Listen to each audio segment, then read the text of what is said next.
Quando meu marido começou a me humilhar publicamente na frente da terapeuta, eu jamais imaginei que aquele seria o dia que mudaria tudo. O que eu descobri sobre ele meses depois foi tão chocante que ainda me dá arrepios. Uma ligação misteriosa de uma jornalista revelou um passado sombrio que ele escondeu de mim e de muitas outras mulheres. Antes de começar essa história que vai te deixar sem palavras, me conta aqui nos comentários, de que cidade você está assistindo?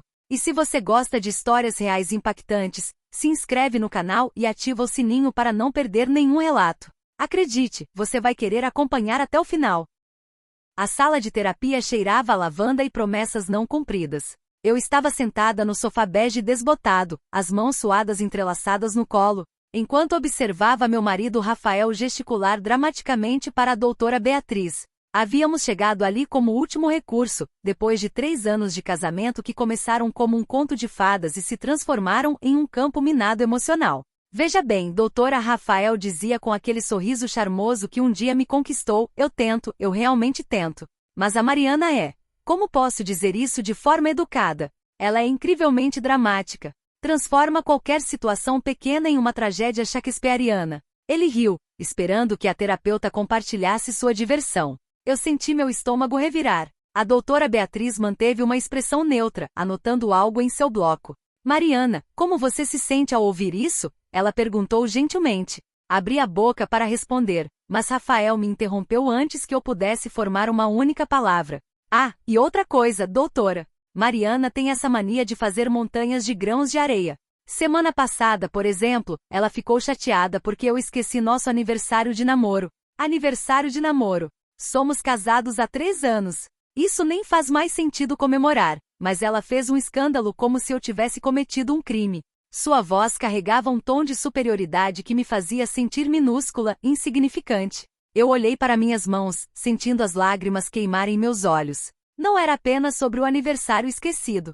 Era sobre os jantares cancelados, as conversas interrompidas, os sonhos menosprezados. Era sobre me sentir invisível na minha própria casa, na minha própria vida. Rafael, a doutora Beatriz tentou intervir, vamos dar um momento para Mariana? E sabe o que é pior? Ele continuou, completamente alheio ao desconforto palpável na sala. Ela é tão sensível, tão frágil emocionalmente. Qualquer crítica construtiva que eu faço, ela interpreta como um ataque pessoal. Não consigo ter uma conversa adulta com ela sem que termine em choro. Ele balançou a cabeça, como um professor desapontado com um aluno problemático. Foi naquele momento que algo dentro de mim se partiu. Não foi uma ruptura dramática, mas sim uma fissura silenciosa, como gelo quebrando sob pressão invisível. Eu levantei os olhos e olhei diretamente para Rafael pela primeira vez naquela sessão. Sua expressão era de autossatisfação, completamente convencido de que estava fazendo um favor à terapeuta ao expor minhas falhas. Você terminou? Perguntei, minha voz surpreendentemente calma. Rafael piscou, aparentemente surpreso que eu tivesse falado. Bem, eu estava apenas sendo honesto, Mariana. É para isso que estamos aqui, não é? Para falar a verdade? Ele respondeu com um encolher de ombros casual. A doutora Beatriz se inclinou para a frente. Mariana, gostaria de compartilhar sua perspectiva? Eu respirei fundo, sentindo algo novo nascendo dentro de mim. Não era raiva exatamente, era mais como clareza cristalina, uma compreensão súbita de que eu havia tolerado o intolerável por tempo demais. Eu gostaria de falar, sim, comecei, minha voz ganhando força com cada palavra. Mas não aqui, não agora. Porque percebi algo importante nestes últimos 15 minutos. Olhei para Rafael, que me observava com uma mistura de confusão e irritação. Eu percebi que você não veio aqui para salvar nosso casamento. Você veio aqui para ter uma plateia para me humilhar. E eu não vou mais participar disso. Rafael riu, aquela risada condescendente que eu conhecia tão bem. Lá vem o drama novamente, doutora. Vê o que eu estava dizendo. Mas a doutora Beatriz não estava rindo. Ela olhou para mim com algo que parecia respeito e então para Rafael com algo que definitivamente não era aprovação. Senhor Rafael, eu preciso interromper aqui. O comportamento que você está demonstrando nesta sessão é preocupante. Terapia de casal requer respeito mútuo e... Preocupante? Rafael se levantou abruptamente. Eu pago por esta sessão para ser julgado? Vim aqui de boa fé tentar consertar meu casamento e sou atacado? Ele pegou seu casaco do braço do sofá. Isso é ridículo. Mariana, vamos embora. Mas eu não me movi. Permaneci sentada com a coluna ereta, sentindo uma força que não sabia que possuía. Não, disse simplesmente. Você pode ir. Eu fico. A expressão no rosto de Rafael foi de choque puro. Em todos os nossos anos juntos, eu nunca havia contrariado diretamente, nunca havia estabelecido um limite tão claro. Você não pode estar falando sério, ele disse, sua voz perdendo um pouco daquela confiança arrogante. Estou completamente séria. Vá para casa, Rafael. Ou vá para onde você quiser. Eu vou terminar esta sessão sozinha. Minha voz não tremeu, meus olhos não se encheram de lágrimas. Eu estava surpreendentemente calma, como se tivesse finalmente acordado de um longo e perturbador sonho. Rafael ficou parado na porta da sala de terapia por um longo momento, claramente esperando que eu voltasse atrás, que me desculpasse, que seguisse o padrão familiar de ceder e apaziguar. Quando ficou claro que eu não faria nada disso, ele saiu batendo a porta com força suficiente para fazer o quadro na parede tremer. O silêncio que se seguiu foi quase sagrado. Eu olhei para a doutora Beatriz, esperando julgamento ou pelo menos desconforto, mas encontrei apenas compreensão em seus olhos castanhos atrás das lentes delicadas. Isso foi corajoso, Mariana, ela disse suavemente. Como você está se sentindo? Estranhamente livre, respondi, e era verdade. Apesar da situação, apesar da incerteza do que me esperava quando eu chegasse em casa, eu me sentia mais leve do que havia me sentido em anos. Passamos os 40 minutos restantes da sessão conversando apenas sobre mim, meus sentimentos, meus objetivos. Foi revolucionário ser o foco da conversa sem interrupções, sem correções, sem ser diminuída. Quando finalmente saí do consultório, o sol da tarde me cegou por um momento. Peguei meu celular e encontrei 17 mensagens de Rafael. As primeiras eram raivosas, me chamando de dramática e infantil. As do meio tentavam culpa, dizendo que eu havia envergonhado ele na frente da terapeuta. As últimas eram suplicantes, pedindo para conversarmos quando eu chegasse em casa. Eu não respondi nenhuma delas. Em vez disso, dirigi até a casa da minha irmã Laura, que ficou chocada ao me ver aparecer no meio da tarde de uma terça-feira com olhos vermelhos mais estranhamente determinados. O que aconteceu? Ela perguntou, me puxando para dentro e preparando café antes mesmo que eu pudesse responder. Laura sempre foi minha âncora, 3 anos mais velha e infinitamente mais sábia, embora ela discordasse dessa avaliação. Contei a ela sobre a sessão de terapia, sobre as humilhações públicas que Rafael havia feito parecer normais, sobre como eu finalmente havia dito não. Laura ouviu em silêncio, sua mandíbula ficando cada vez mais tensa. Mari, ela disse quando terminei, você sabe que pode ficar aqui o tempo que precisar, certo?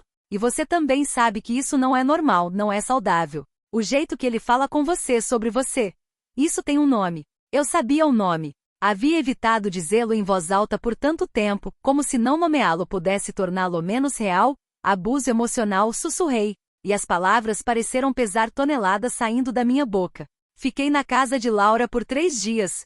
Rafael oscilou entre mensagens furiosas e desculpas elaboradas, mas eu não cedi. Usei aquele tempo para pensar, para realmente refletir sobre meu casamento sem a presença opressora de Rafael nublando meu julgamento. Quando finalmente voltei para casa, era com um plano. Entrei no apartamento que compartilhávamos esperando encontrar Rafael contrito, ou pelo menos preocupado. Em vez disso, ele estava no sofá jogando videogame, como se nada tivesse acontecido. Ah, você decidiu voltar, ele disse sem tirar os olhos da tela. Espero que tenha terminado sua birra. Temos aquele jantar com meus colegas de trabalho amanhã e você precisa estar apresentável. Algo naquele comentário casual, naquela expectativa arrogante de que as coisas simplesmente voltariam ao normal, solidificou minha resolução.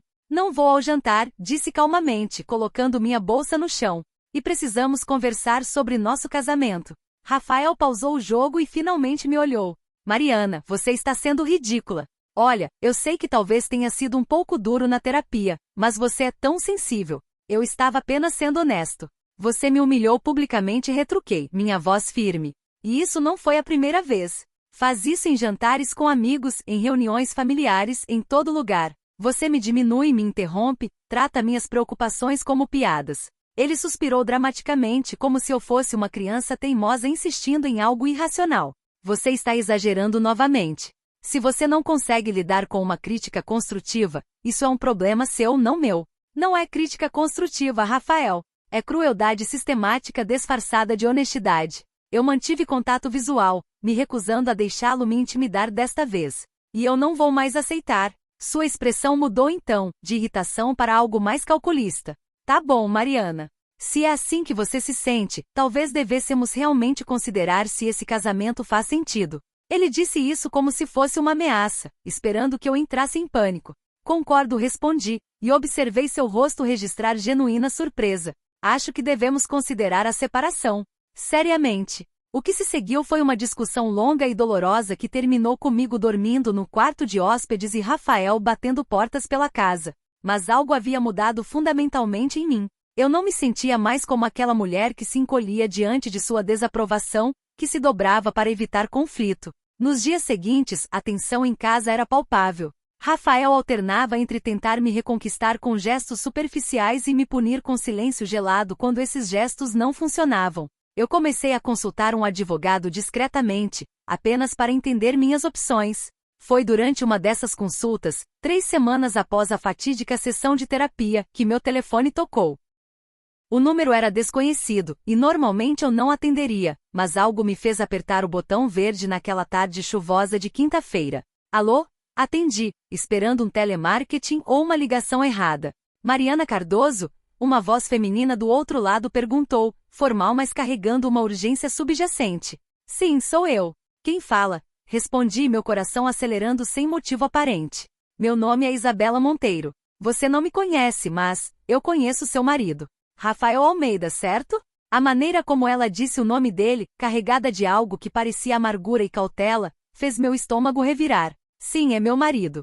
Do que se trata? Perguntei, já sabendo instintivamente que esta ligação mudaria tudo. Houve uma pausa longa do outro lado. Eu podia ouvir a respiração dela, irregular, como se estivesse reunindo coragem. Olha, eu sei que isso vai soar completamente maluco, mas eu preciso conversar com você. Pessoalmente, se possível. É sobre Rafael e sobre coisas que aconteceram antes de vocês se casarem. Coisas que acho que você deveria saber. Minha mente começou a correr com possibilidades. Uma amante? Um filho secreto? Dívidas escondidas?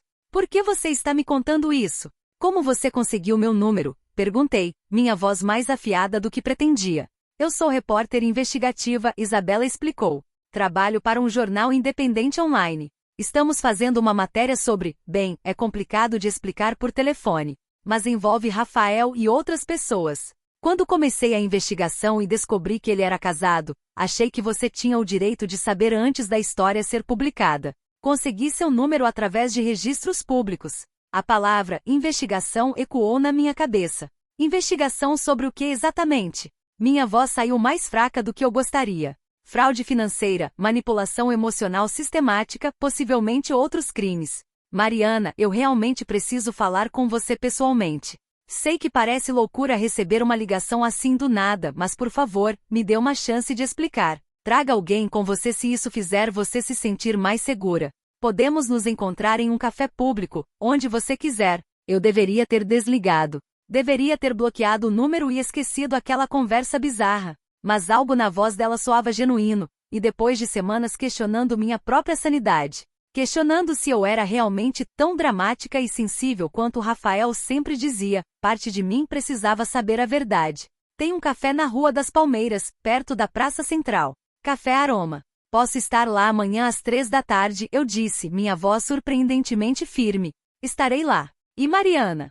Obrigada por me dar essa chance. Sei que não foi fácil. A ligação terminou, e eu fiquei olhando para o telefone na minha mão como se ele fosse um objeto alienígena. Liguei imediatamente para Laura. Você está livre amanhã às 3? Perguntei sem preâmbulo quando ela atendeu. Preciso que venha comigo encontrar alguém. É sobre Rafael. No dia seguinte, Laura e eu chegamos ao Café Aroma 15 minutos antes do horário marcado. Escolhemos uma mesa perto da janela, onde poderíamos ver a entrada claramente. Eu estava tão nervosa que mal conseguia segurar minha xícara de chá sem derramar. Quem é essa mulher mesmo? Laura perguntou pela terceira vez, seus olhos de águia escaneando cada pessoa que entrava. Uma repórter, Isabela Monteiro. Disse que está investigando Rafael por fraude e outras coisas, murmurei, me sentindo ridícula. Talvez isso seja tudo um engano gigante. Ou pior, talvez seja uma armadilha de algum tipo. Se for uma armadilha, ela vai ter que lidar comigo, Laura disse com determinação feroz, e eu sorri apesar da minha ansiedade. Ter minha irmã ali me fazia sentir mais corajosa. Às 3 em ponto, uma mulher alta e elegante com cabelos castanhos curtos entrou no café. Ela olhou ao redor brevemente antes de seus olhos encontrarem os meus, e eu soube instantaneamente que era ela. Havia uma intensidade em seu olhar, uma seriedade que me disse que ela não estava brincando. Isabela se aproximou da nossa mesa com uma pasta de couro sob o braço. Mariana, ela perguntou, e eu acenei com a cabeça. Obrigada por vir. E você deve ser Laura, irmã de Mariana. E não vamos nos afastar, Laura disse com um tom que não deixava espaço para discussão. Entendo perfeitamente. Na verdade, fico feliz que você tenha trazido apoio. O que vou contar não é fácil de ouvir. Isabela se sentou e colocou a pasta sobre a mesa, mas não a abriu imediatamente. Em vez disso, ela me olhou diretamente nos olhos. Antes de começar, preciso que você saiba que tudo o que vou mostrar foi verificado múltiplas vezes. Temos documentos, testemunhas, registros. Isso não é especulação ou fofoca. Só me conte, eu disse, minha voz mal audível. Por favor. Isabela respirou fundo e abriu a pasta. Seu marido, Rafael Almeida, não é quem você pensa que ele é. Antes de conhecer você, ele estava envolvido em um esquema de investimento fraudulento que arruinou financeiramente pelo menos 12 pessoas que conseguimos rastrear. Pequenos investidores, principalmente pessoas mais velhas, que confiaram nele com suas economias de aposentadoria. Eu senti o mundo começar a girar. Não, isso não faz sentido. Rafael trabalha em marketing corporativo. Ele nunca mencionou nada sobre investimentos ou... Isso foi há 5 anos, antes de vocês se conhecerem. Ele operava sob um nome ligeiramente diferente, Rafael Almeida Santos, usando o sobrenome da mãe. Quando o esquema desmoronou, ele conseguiu escapar de acusações formais por falta de provas diretas. As vítimas perderam todo o seu dinheiro, mas não conseguiram provar que foi intencional em vez de apenas má gestão. Isabela começou a espalhar documentos sobre a mesa do café. Meus olhos tentavam focar nas palavras, mas tudo parecia borrado. Laura pegou minha mão sob a mesa, apertando-a com força. Veja aqui, Isabela apontou para uma foto impressa. Era Rafael, mas mais jovem, talvez 5 ou 6 anos atrás. Ele estava em um evento corporativo, sorrindo aquele sorriso charmoso que eu conhecia tão bem, ao lado de um homem mais velho. Este é Antônio Ferreira, 68 anos. Ele investiu R$200 mil com Rafael, toda a sua aposentadoria. Quando o fundo colapsou, Antônio perdeu tudo. Ele teve que vender sua casa e agora mora com a filha em um apartamento minúsculo. Meu estômago revirou. Como você descobriu isso tudo? Por que está investigando agora, anos depois? Porque Rafael não parou, Isabela disse gravemente. Ele apenas mudou de tática. Depois do esquema de investimentos, ele ficou quieto por um tempo, conheceu você, se casou. Mas nos últimos 2 anos, ele começou de novo. Desta vez, não é fraude financeira direta. É algo mais sofisticado e mais sinistro. Ela puxou outro conjunto de documentos. Há 3 mulheres que já entraram em contato comigo. Todas elas tiveram relacionamentos breves com Rafael enquanto ele estava supostamente em viagens de negócios. Mas não é apenas sobre traição. Ele usou essas mulheres, manipulou-as emocionalmente, ganhou acesso às suas informações financeiras e identidades. Uma delas teve seu crédito arruinado. Outra perdeu R$20 mil em uma oportunidade de investimento que Rafael apresentou. Eu sentia como se estivesse fora do meu corpo, observando esta conversa acontecer com outra pessoa. Mas Rafael não viaja tanto assim. Só algumas vezes por ano para conferências. Laura apertou minha mão mais forte. Mary, você lembra daquela fase há 1 ano quando ele estava trabalhando em um projeto especial e ficava fora fins de semana inteiros? Você até comentou comigo que parecia estranho. A memória voltou como uma onda. Sim, havia sido estranho. Rafael havia dito que era um cliente importante que precisava de atenção especial aos sábados e domingos. Eu havia questionado na época, mas ele me fez sentir possessiva e insegura por perguntar. Essa é a parte que me levou até você, Isabela continuou. Uma das mulheres, Sofia, ela finalmente teve coragem de falar depois de ver Rafael em uma foto de rede social com você. Ela ficou arrasada ao descobrir que ele era casado o tempo todo. Mas mais que isso, ela ficou furiosa. Sofia me procurou porque quer que a história seja contada, quer que outras mulheres sejam avisadas. E quando comecei a investigar mais profundamente, descobri o padrão. Que padrão? Minha voz saiu estrangulada. Rafael tem um histórico de 15 anos de manipulação e exploração. Sempre mulheres, sempre financeiro ou emocional, às vezes ambos. Ele é incrivelmente hábil em ler as pessoas, em encontrar suas vulnerabilidades e explorá-las. As mulheres que ele alveja geralmente têm algumas coisas em comum, são bem-sucedidas profissionalmente, têm algum acesso a dinheiro ou recursos.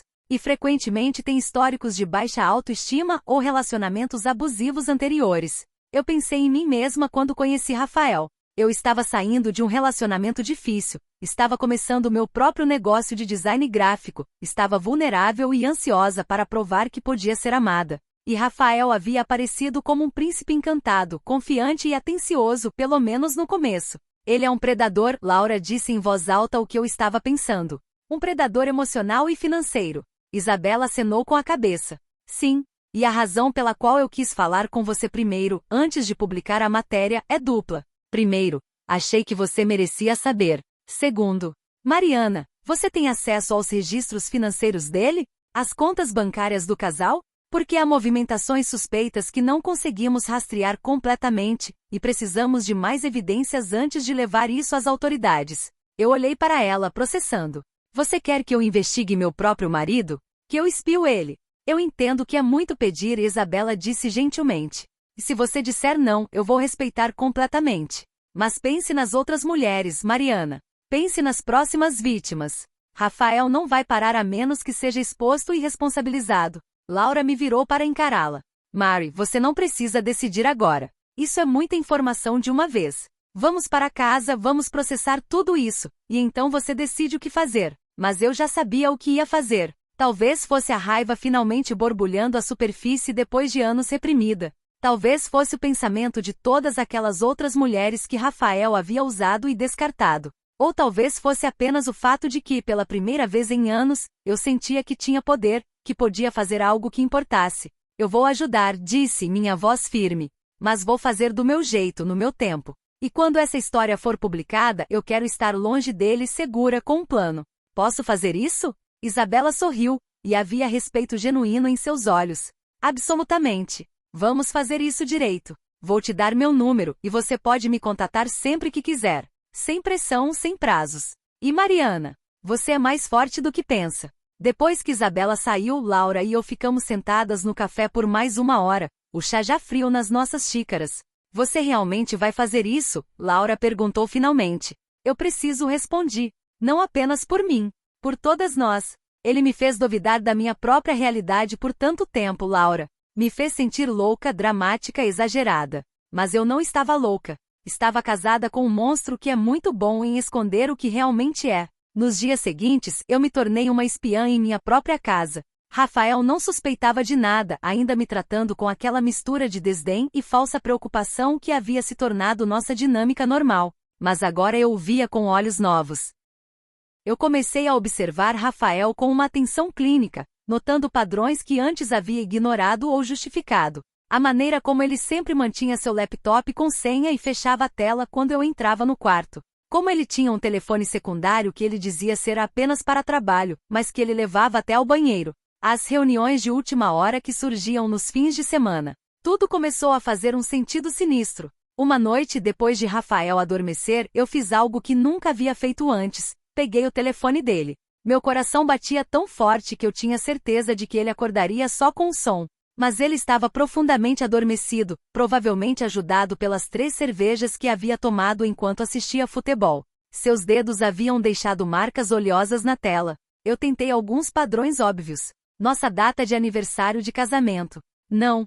Seu aniversário. Não. Então, por um palpite, tentei a data de aniversário da mãe dele. O telefone desbloqueou. O que encontrei me fez sentir fisicamente doente. Mensagens com múltiplas mulheres, cada conversa carregada de mentiras. Para uma chamada Júlia, ele dizia estar passando por um divórcio difícil e que eu era a vilã que não o deixava em paz.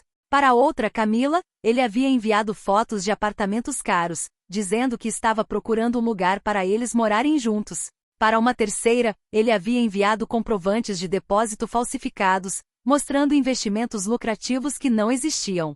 Minhas mãos tremiam enquanto eu tirava fotos da tela com meu próprio telefone.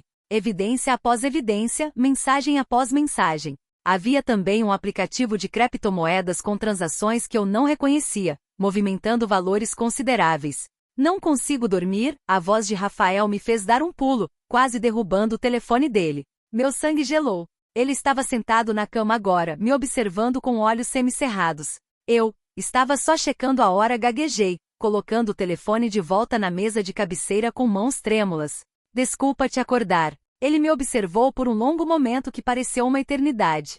Tudo bem, disse finalmente, virando-se de volta para seu lado. Tenta dormir. Você precisa descansar. Tem parecido tão estressada ultimamente. Eu voltei para o quarto de hóspedes onde vinha dormindo, meu coração ainda disparado. Será que ele suspeitava?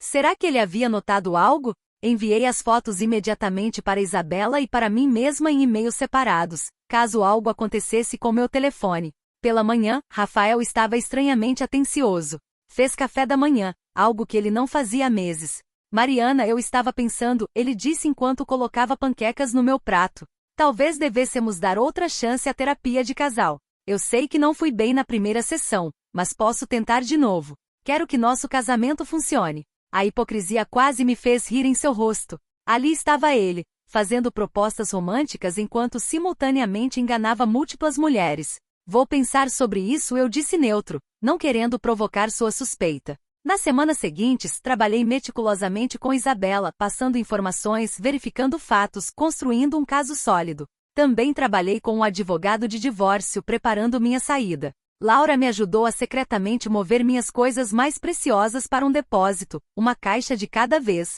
A descoberta mais chocante veio quando Isabela finalmente rastreou as transações de criptomoedas.